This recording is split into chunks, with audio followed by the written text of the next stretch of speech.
Well, hey, friends, welcome back to this episode of Test Those Breasts. I am your host, Jamie Vaughn. I'm so happy you're here.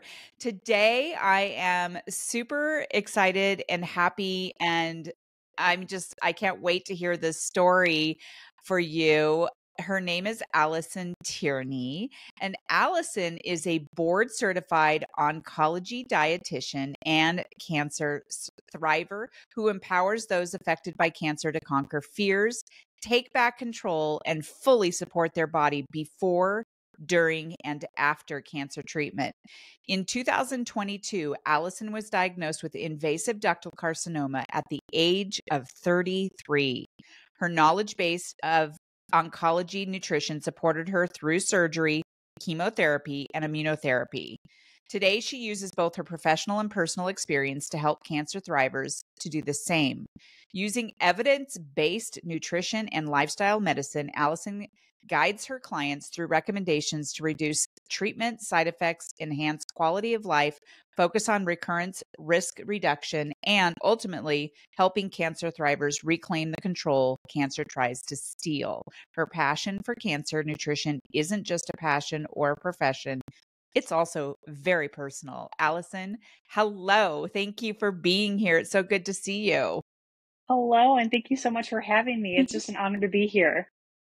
Yeah, well, we've had a conversation in the past, and you and I are pretty passionate about, being healthy and understanding that you're not too healthy to get cancer, you're not too young to get cancer, and you are living proof of you were 33 years old. And by the way, I was diagnosed in 2022 as well. So you and I were fighting the battle together without even knowing each other yet. So gosh, Yeah. I'm really happy that you, number one, had the knowledge that you had before cancer and that you are just using that knowledge and your own personal experience to help other cancer patients. So I would love to hear. I always ask breast cancer survivors who they were before breast cancer. And I know it's a pretty deep question because we look back, we're sort of the same person that we are at the core now, but there's so many things that happen through a trauma like that. So who was Alison Tierney before breast cancer?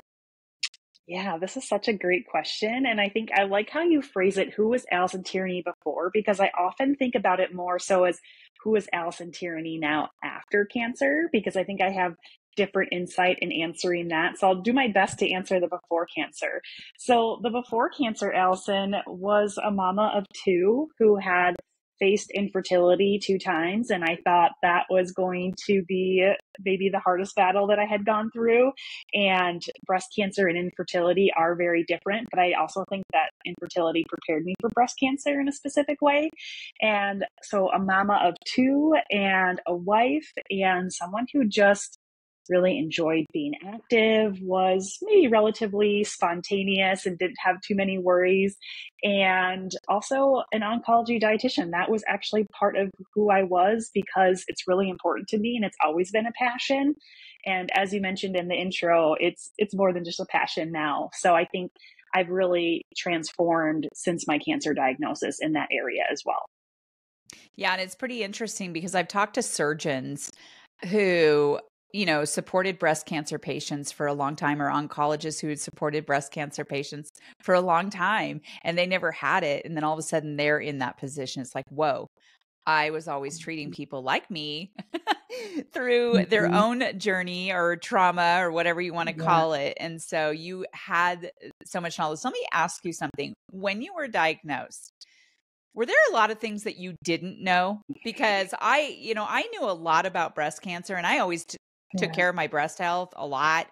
And there were so many Mhm. things that I knew. And then I was just diagnosed, and I was just slapped with so many things I didn't know. And I'm just curious, being in the profession that you were in, was there anything Yeah. that was kind of a surprise at all? That's such a good question. And I don't mean this to say like I knew everything because I definitely don't. I think I had a good idea about what was to come and but only to the extent of an outsider's view. right? I have seen hundreds, if not thousands of people that I've helped through this journey. I've experienced their struggles only from an outward perspective, right? So I didn't know, I always said, I don't know what it's like to sit in that chair. And when I say that chair, I mean the chemo infusion chair, or whether it be the chair in the oncologist's office.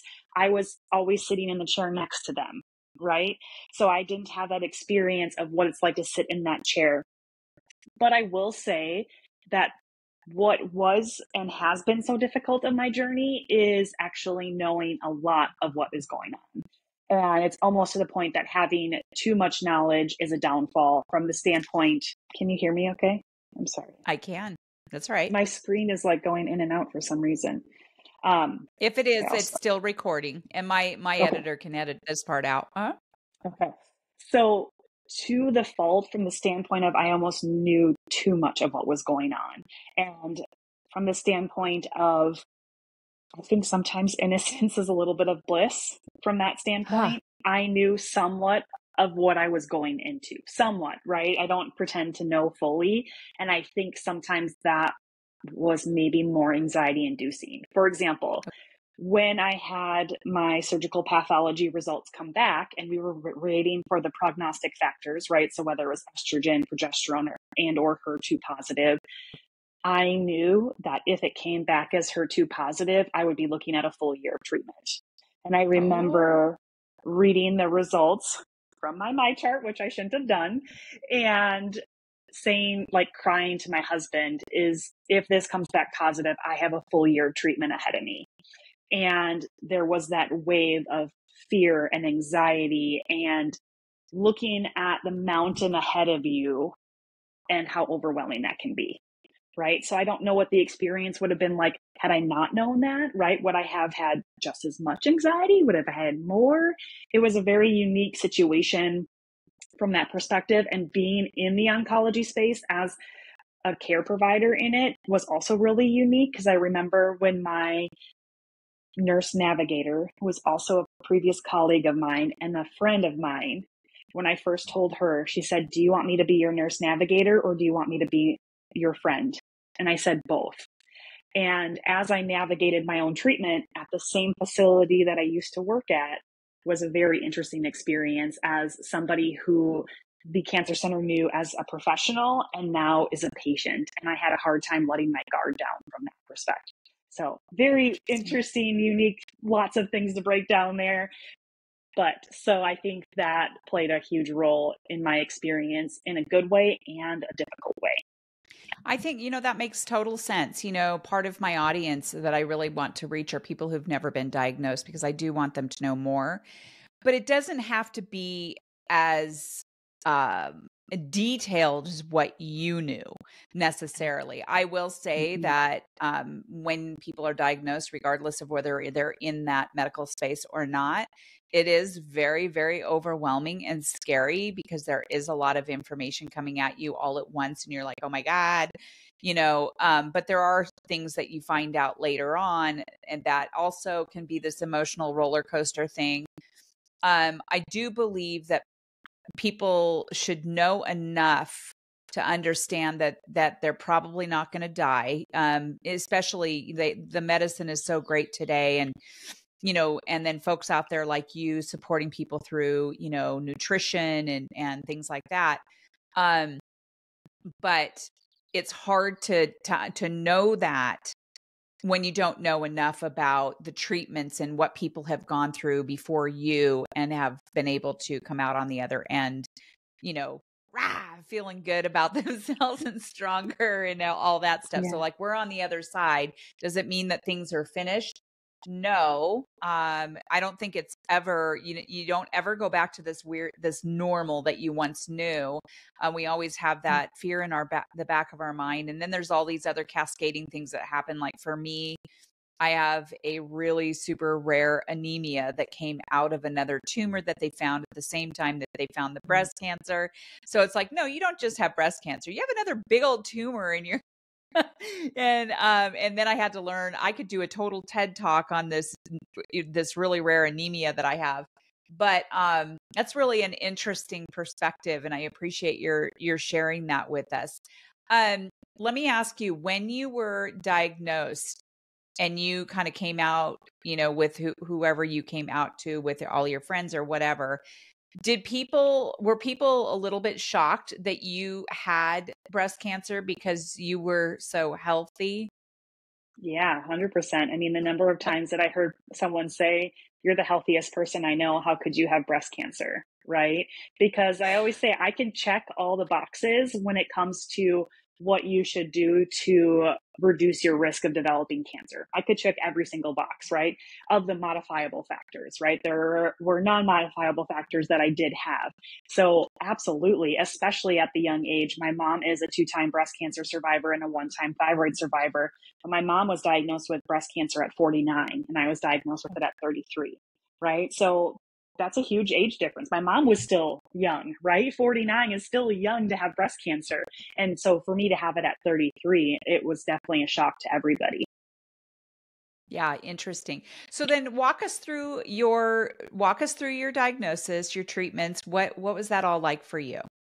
Yeah, absolutely. So my diagnosis kind of started actually 10 days after breastfeeding and finishing that breastfeeding journey with my second child. I had had an annual OBGYN exam, just a regular routine one after finishing breastfeeding. It just happened to be 10 days later. And during that exam, during a breast exam, my OBGYN found a lump. And we didn't really do anything about it because I had just finished breastfeeding and breast can change so much during pregnancy and nursing. I had also previously had a lump between my pregnancies that went away. We had that ultrasounded, turned out to be nothing, went away. And so during this exam, it was okay, we find a lump, let's keep an eye on it type of thing.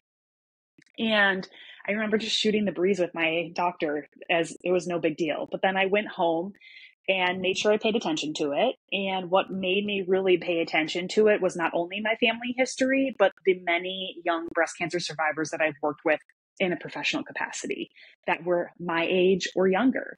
And it was that, of course, realization that I'm not too young to ever have cancer, right? And so I kept feeling it. And every time I felt that lump, the way that I describe it is it was just, I had anxiety every time I felt it. It was just like this really weird feeling. And so I was actually preparing for a conference where I was the primary speaker on breast cancer nutrition.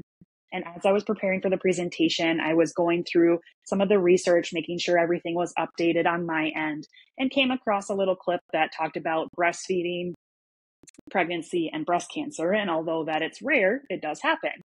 And even though I knew that, seeing that little clip of research was what put a little bit of a nugget in me that said, you need to get this checked out further.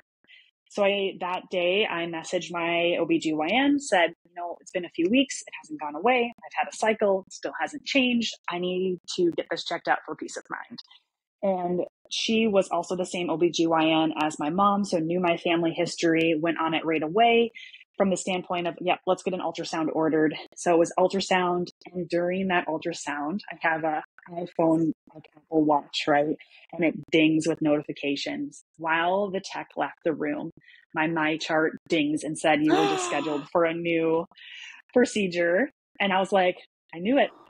I'm getting a mammogram. This is not Oh the my way God. that it's supposed to be, right? And they walk in the room and they say, they tried to play it off as it was no big deal because they were like, well, you just finished breastfeeding. We need to get a better picture at it. It's routine, blah, blah, blah. And these people in particular didn't know that I worked in the space. And I was like, okay, this is not good. So anyways, then I had a mammogram. Right after the mammogram, the cancer center and the women's center that I was at, they do results before you leave, which is incredible. Like you don't leave that building without your mammogram results, which is pretty incredible in how fast it happens. So I go into the next room, the radiologist walks in, and I just see the look on her face and I know what happened. I know what she's about to tell me. So anyways, she told me that, I believe I know what I'm looking at, but we do need to confirm it with a biopsy. So I ended up having a biopsy later that day. And she was pretty confident it was breast cancer, but 48 hours later had the confirmed diagnosis with pathology. And that original diagnosis was DCIS with microinvasion, which means that it had stayed into the mammary gland and just left a tiny little bit. And then I told you I was preparing for that presentation and that conference. So that was a Thursday that I was officially diagnosed. I boarded a plane on Friday, went to the conference, the medical conference, presented on breast cancer nutrition, came home on Sunday, and everything else kind of went from there, where I met with my surgeon. And when I met with my surgeon, I naively went in thinking that I was going to have a lumpectomy and that was going to be it. And maybe we just caught it super early. Oh no, the tumor was located too close to the nipple. You need to have a mastectomy. You can't preserve the nipple. You need to decide if you want to have a single or a double. And out of that, I had decided to do a double, but then a couple days later, my genetic testing came back positive for a genetic mutation. So Okay. the recommendation from there was going to be to have a double mastectomy anyway. And I was glad that I had already made that decision in my mind to have a double mastectomy, because once that genetic mutation came back positive, I didn't have to. It was a little bit of a blow to be like, oh, really? And it's because I know the stats of like how many cancers are caused by genetic mutations, but it also made a lot more sense with my family history. Yep. My mom, but also both grandmothers on both sides. My grandfather passed from liver cancer, and my godmother, who's my mom's cousin, is a breast survivor as well. So it kind of made a little bit more sense in the genetic area. And so anyways, my surgeon also told me that I wasn't presenting as DCIS, and she was concerned that it wasn't just DCIS and that it was potentially invasive. So I had a mammogram guided biopsy after that. So I had 2 biopsies. That biopsy still came back as DCIS with microinvasion. So we proceeded with the surgery, which was a double mastectomy, and I chose to have D-flap reconstruction, which is using your own tissue to recreate the breast.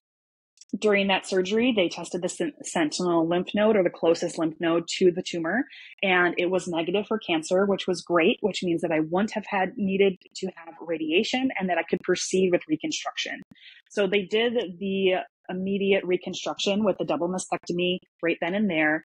But then the week after, my pathology results came back of a different diagnosis. So it was originally DCIS, and pathology confirmed that it was actually indeed invasive ductal carcinoma, because there was more than one tumor in the breast. And so it kind of reconfirmed what my surgeon was originally thinking, but it was kind of a blow to us because I wasn't going to need initially chemo and immunotherapy and so forth. And my husband and I had talked about that we wish they had reminded us of that going into surgery. Like, remember that we were concerned that it might still be invasive, so kind of prepare yourself. We weren't prepared for that to happen. And so from there, then I came back, kind of a long story short, there was lots of testing that had to be done there. And it came back that I was actually triple positive, meaning that I had estrogen receptor, progesterone receptor positive, and HER2 positive, meaning that you have that targeted therapy, which thankfully HER2 positive breast cancer, it used to be a very high recurrent type of cancer. And once Herceptin came out, I can't remember what year that came out. I think it was the early 2000s, late 1990s, somewhere around there. And it's a very targeted therapy that has drastically reduced the risk of recurrence in HER2 positive cancers. So it's a really great thing because we have this research available to show like that helps reduce the risk, and this drug available. However, it is a full year treatment. So from there, I ended up having 3 months of, go ahead. Yeah.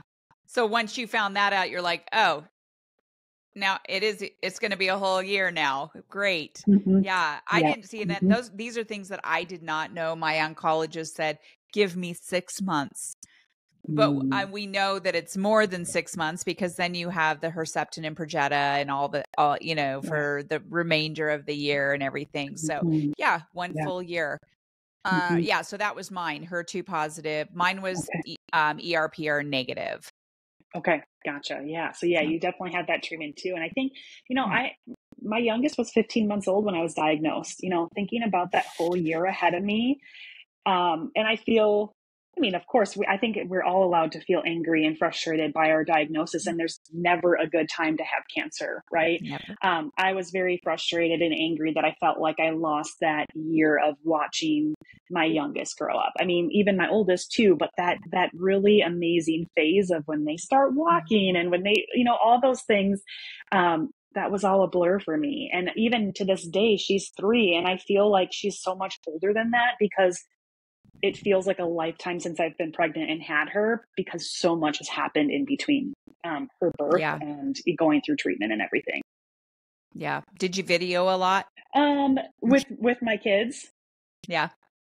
Yeah, definitely. Oh, definitely. But, it was nice. I was able to have a really good setup at home in terms of recovery, where they would come visit me in my room. And they also were so helpful and wanted to bring me drinks and they wanted to bring me food Oh, and all that kind of stuff. So yeah, it was that's so great to be able to have them there. But yeah, it was, that's a part. Parenting during cancer and cancer treatment was probably my most difficult piece of the journey for me. yeah. Yeah. Totally understandable. I've talked to quite a few young moms who went through the same type of situation, and it's definitely a difficult and challenging time. And then I was going to ask you about, your genetics. So obviously you did test positive for the gene, and one of the things I wanted to tell you was, I don't know if you know who Kristen Dahlgren is for the Pink Eraser Project. It was called the Pink Eraser Project, and then she changed it to Cancer Vaccine Coalition. And she's a former NBC correspondent. I just interviewed her just a couple of weeks ago, and she had breast cancer, and she found out that there's a vaccine that has been used, and so she started this nonprofit to fast track the vaccine for HER2 positive HER2 cancer. So I thought that was really cool. Yeah. I mean, it's exciting stuff, because I mean, that's such a big deal. And I guess apparently when she first started working on it, it's like, oh yeah, we'll be able to get it out in about 20 years. And she's like, 20 years? Like, no, we need to bring these doctors and researchers together now and get it out there way sooner. And it's coming. So, okay. So your survivorship, what's life like in your survivorship? What are you doing to give back to the community, give back to the breast cancer community? Yeah, absolutely. So I think survivorship, every survivor can probably attest that survivorship is a wild ride as well, right? There's kind of these ups and these downs. And so I actually had to debate for a long time and do a lot of self-thinking and to decide if I wanted to stay in the cancer space professionally, because it was so raw, right? And I was still going through treatment as I was deciding this, but I decided that it was a space that I wanted to stay in because I felt like both professionally and personally, I had a lot to offer the community and wanted to be able to give back and help people that don't have access specifically to dietitians during the course of either their treatment, their surgeries, or in survivorship. And unfortunately, there was a study survey that was done in 2020 that found that for every 2,300 cancer patients, there's only one cancer dietitian. It's not enough, Oh, right? And we no. know that when it comes to nutrition intervention during the course of treatment can reduce side effects, improve quality of life, decrease hospitalization, decrease infection risk, and actually help improve disease-free survival, right? We have data that supports how important nutrition is during the course of treatment, yet most people, a lot of people around the country, but also around the world, don't have access to somebody that can help them to make these nutrition changes during the course of treatment to help support their body. So I wanted to make a change in that area. And so I'm pretty active when it comes to social media and sharing information and sharing tips and free resources to help spread the knowledge that nutrition makes a difference.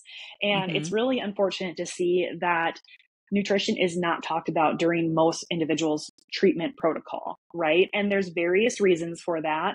One of them is that oncologists commonly are not trained in nutrition. It's not even required to have a nutrition class in medical school. Yet a lot of patients actually look to their oncologist or their physician for nutrition guidance, but they're not qualified to give nutrition guidance unless they have specifically sought out nutrition education, which is much more rare. And they also don't have time to talk about it during the, the visits with the patient and the physician. So from there, it's really important that we have oncology dietitians available so that people can work through these issues during the course of treatment. And so I think it's about making more awareness that nutrition makes a difference, educating other healthcare professionals about how nutrition can be helpful during the course of treatment, and also into survivorship, because oftentimes, treatment's over and it's like, see you in 3 months or see you in 6 months. And nutrition and healthy lifestyle is never really talked about again. And I think that piece is missing so hugely because the support falls off. So that's where I'm trying to concentrate some of my work in, free resources and free content, but I also have paid programming and so forth beyond that if people are interested in working further. Well, and I like that. I like that we're talking about what healthcare providers need to know. So I remember when I went in, I was given a packet full of stuff and nothing was really ever explained to me. Everything was so overwhelming that I don't even think I looked in that packet, honestly. One of the things that I discussed with quite a few people is trying to get an oncologist even to say, they don't even have to spend a lot of time talking about it, but they can say, look, one of the most important things to do and through your treatment is make sure that your nutrition is on point. And here is a card to Alison Tierney or whatever, however they want to do it. Here's a card. You really should give her a call and have her walk you through some of the things that you should be doing while you're going through treatment. That's all they have to say. And I will say that my original surgeon, who actually put my port in and took it out, she was going to be my breast surgeon until I ended up leaving town to go get the DIEP flap surgery.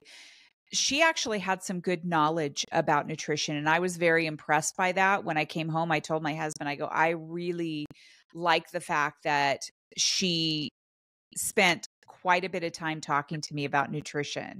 I thought that was very impressive. And I know that that's not happening everywhere.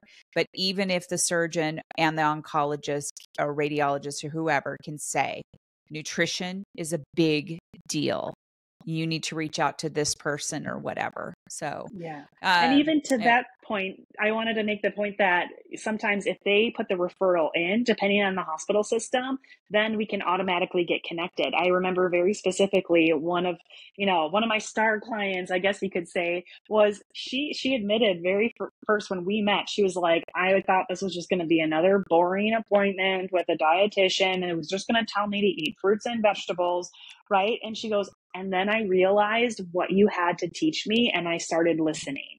And so sometimes, if it's, you should contact the dietitian, it should, in my opinion, be more of a, hey, we have this great dietitian on staff. She will come and see, she, whatever, doesn't matter, will come see you during the course of treatment and help you with your nutrition, right? Because when we're overwhelmed, I'm not going to make another call to set something up, right? Like, there's very few people that are going to seek extra care from the standpoint of, because it is so overwhelming, and to add another thing to the plate. And that's what was so beneficial, I think, of when I did work in the regular cancer care, is that I could come see patients when they were already there for treatment instead of having to stack on other appointments for them and lengthen their day at the cancer center. Yeah, so that makes total sense. So go a step further and say, this person is on our staff.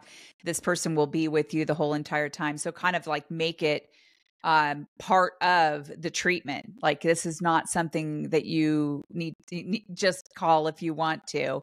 This is part of the treatment. Yeah, no, that makes total sense. Love it. So where can people find you? Yeah, so I am most active on social media on Instagram, and that Instagram handle is wholesome.cancer.nutrition. So wholesome cancer nutrition. And then I also have a website, wholesomellc.com. And on there, I share recipes, I share blogs with information. And those are probably the two top ways to find me when it comes to getting to know me and how I practice, and then also the information about nutrition and cancer. Love it. And I will have all of that in the show notes. You also have cookforyourlife.org and wegotthis.org. What are those? So those are not affiliated to me, but I do think that they're great resources for cancer patients. So Cook for Your Life is an organization that has recipes available, and you can filter based on the side effect that you might be experiencing, like nausea, for example. So I think it's a great resource for patients that are going through the course of treatment. And then WeGotThis.org is another nonprofit organization. And what I love about it is um, the generosity of people is so amazing commonly when you are diagnosed with breast cancer or any type of cancer. But people oftentimes want to help, but they don't know how. So WeGotThis.org is a place where you can create your own registry, just as if you were having a wedding or a baby, and you create a registry of what you need. It's a registry for during the course of treatment or cancer or surgery for the things that you need and that can be helpful. Because I always tell caregivers too, is that people want to help, but they don't necessarily know how to. So this is a great way for the individual to say, hey, I need support with this, and essentially put it on their registry, and individuals can help to support them through that. So it's such a great organization. It's run and founded by a stage 4 breast cancer thriver. So something to check out for sure. Okay, that's really cool. I need Isn't to it? reach out to this person. Yeah, I hadn't even clicked on that when you sent it and put it into the show notes part. That is really awesome. What a great idea. I'm reaching out to that girl. Yeah. So do you know her personally, or have you We've communicated? met and we've met and interacted. And in the next coming weeks here, I'm going to be creating some of my recs as a dietitian and as a survivor about here are some ideas of things that people can put on their registry to support them nutritionally or throughout the course of treatment and surgery.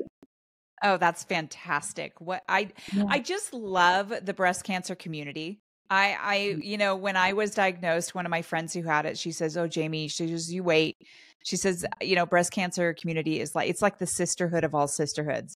And, and I've met some brothers too, right? And so it's just such a huge community. And there's so many people who are, out there helping and supporting. And I just really appreciate that. And I appreciate you, Allison. You've taught me some things. And every time I have an interview, even though I am in my survivorship, I learn something new all the time. And this is my last question I want to ask you, because I always ask people, what kind of advice would you give to people who've never been diagnosed? And the reason I ask it is because not necessarily that they have to know full on what they're in store for, because of what, you knew when you went in, because not everybody needs to know that much. But I do want it to be on their radar, and especially people who are younger, like you were, or people don't have it in their family. Like you had both. You had it in your family. You were young, but there are a lot of people who are young, don't have it in their family, and think they're fine. And they don't really have it on their radar, even though we know 1 in 8 women will get breast cancer at some point in their life if they live long enough, right? So having those statistics, I feel like people need to have it on their radar, like how to take care of their breast health and stuff. What kind of advice do you have to give to people like that? Absolutely. Well, number one is definitely do self breast exams. And if something changes from 1 month to another and it consistently gets bigger or continues to change or whatever it might be, continue to pay attention. And then if you have a concern, bring it up to your doctor. And if your doctor says you're too young, it's probably nothing, and you're still concerned about it, keep asking questions. And so, in my perspective, no matter how old you are, a lump, blood in your stool, a swollen lymph node that doesn't go away, anything like that is guilty until proven innocent. And so if your doctor won't proceed with getting an ultrasound or whatever it might be, because my doctor did right away, but my doctor knew my family history and was very proactive. But I've heard a lot of young women say, well, my doctor said I was too young for cancer. And then however much later it turns into stage 3 or stage 4 cancer, right? When we can catch it earlier. So if you have a concern, seek answers until it's proven innocent or guilty, and do it as soon as possible. Yeah, absolutely. And don't feel bad about it.